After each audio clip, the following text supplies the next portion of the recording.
students, so today we will be doing extraction of metals in chapter number 3 metals and non metals.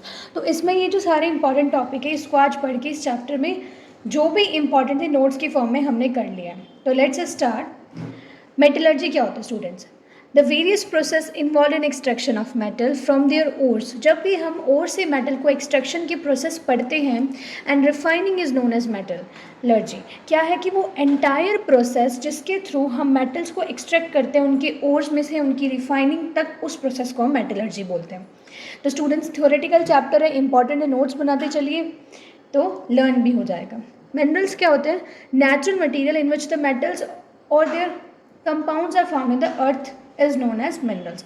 Minerals होते हैं natural materials.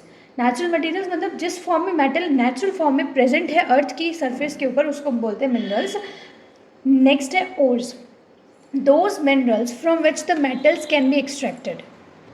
Metals can be extracted conveniently and profitably are called the ores. Ores वो minerals हैं जिससे आप metals को extract करते हो conveniently and profitably. Then comes the gangue. Gangue are the impurities which are present like sand, rocky materials, earthy particles, limestone, mica, etc. which are present with the ore are known as gangue. तो जब भी refining करी जाती है तो जो unwanted particles है which are present along with the metal which is known as what? gangue. तो इसको हम देखते हुए ये कह सकते हैं कि all the ores are minerals but all the minerals are not ore.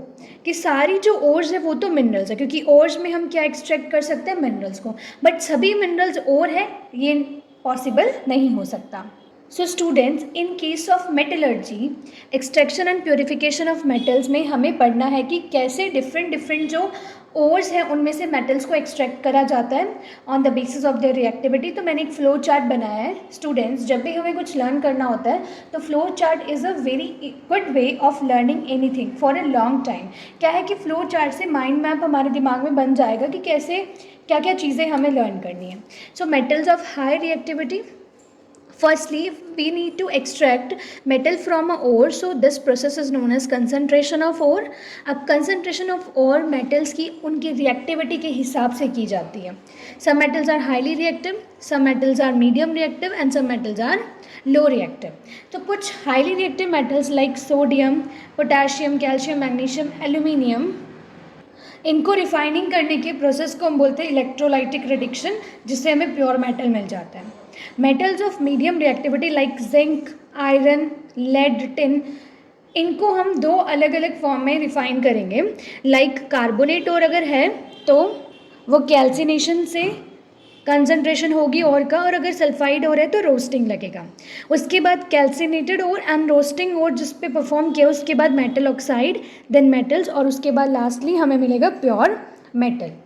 उसके बाद अगर मेटल्स ऑफ लो रिएक्टिविटी है तो उसको आप सल्फाइड की ओर्स को हम कैसे क्लीन कर सकते हैं? रोस्टिंग लगा के, देन मेटल्स, और फिर प्योर मेटल हमें मिल जाएगा. Metals of low reactivity like Hg और कॉपर, मरकरी और कॉपर को हम मेटल ऑफ लो रिएक्टिविटी है तो इनको हम रोस्टिंग की मदद से रिफाइन कर सकते हैं. अब स्टूडेंट्स, कैल्सिनेशन और रोस्टिंग में क्या फ़र्क है वो देखते हैं.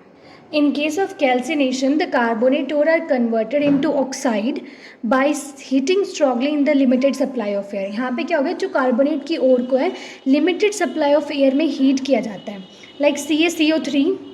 So in case of calcination, the carbonate ore are heated strongly in the limited supply of air, like CaCO3 को हीट किया जाता है in the limited supply of air, तो क्या बनेगा? Calcium oxide plus CO2.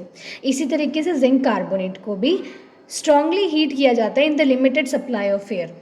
Next comes the roasting. Roasting में क्या है कि स्पेशली सल्फाइड ओर्स को कन्वर्ट करा जाता है उनकी ऑक्साइड्स की फॉर्म में, heating strongly in the presence of air. Main difference क्या है? यहाँ पे एब्सेंस ऑफ एयर होती है या फिर लिमिटेड सप्लाई ऑफ एयर, और यहाँ पे क्या होती है? Presence of air.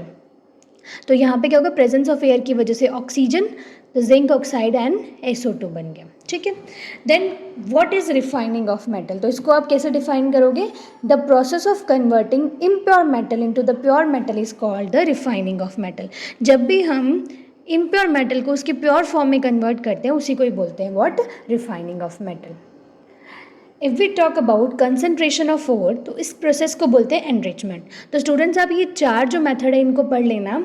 सबसे पहला आता है hydraulic washing, then comes the magnetic separation, then comes the froth flotation and the last is leaching. देखिए हाइड्रोलिक वॉशिंग में क्या होता है, washing with the steam of water under pressure, मतलब हाई जो स्ट्रॉन्ग प्रेशर से स्टीम आएगी water की उसको वॉश किया जाता है ओर को। मैग्नेटिक सेपरेशन, कुछ मैग्नेट रिलेटेड है तो magnetic ores are separated from the non magnetic impurities. कुछ ऐसी इम्प्योरिटीज़ जो नॉन मैग्नेटिक है उनको सेपरेट आउट करवा दिया जाता है एंड मैग्नेटिक सेपरेशन की मदद से। फ्रोथ फ्लोटेशन प्रोसेस क्या है, sulphide ores are converted by this method. Froth flotation से आप सल्फाइड ओर को कन्वर्ट कर सकते हैं and leaching is a chemical process. अब लीचिंग को अच्छे से देख लेते हैं। इसमें क्या है कि ओर को ट्रीट करा जाता है एक सूटेबल रीएजेंट के साथ, सूटेबल केमिकल के साथ। तो उससे क्या होगा कि which react with the ore, वो जो केमिकल होगा वो ओर के साथ तो रिएक्ट करेगा बट वो इम्प्योरिटीज़ के साथ रिएक्ट नहीं करेगा। मेटल कंपाउंड को चेंज कर दिया जाएगा उसके प्योर फॉर्म में and the impurities will be eliminated out. यहाँ पे Al2O3 का एग्जाम्पल लेके 3 रिएक्शन करके दिखा रखी है। जैसे इसको NaOH के साथ ट्रीट करवाया, NaAlO2 बना plus H2O release, then NaAlO2 plus H2O will give us AlOH whole thrice aluminium hydroxide plus NaOH, and when this aluminium hydroxide is heated this again give us Al2O3। तो मतलब Al2O3 को NaOH के साथ treat करवाया, वो according to और कि क्या कंडीशंस है उसको उसी केमिकल के साथ ट्रीट करवाया जाता है। स्टूडेंट्स इसी तरीके से जो आपकी ये नोट्स में है फ्लो चार्ट करके आप बना लेना ताकि आपको पेपर में दिक्कत ना हो और लर्न हो जाइए। If you think that these videos are helping you तो आप अपने फ्रेंड्स के साथ भी शेयर करें स्टूडेंट्स, एंड प्लीज़ चैनल को सब्सक्राइब करें। Thank you.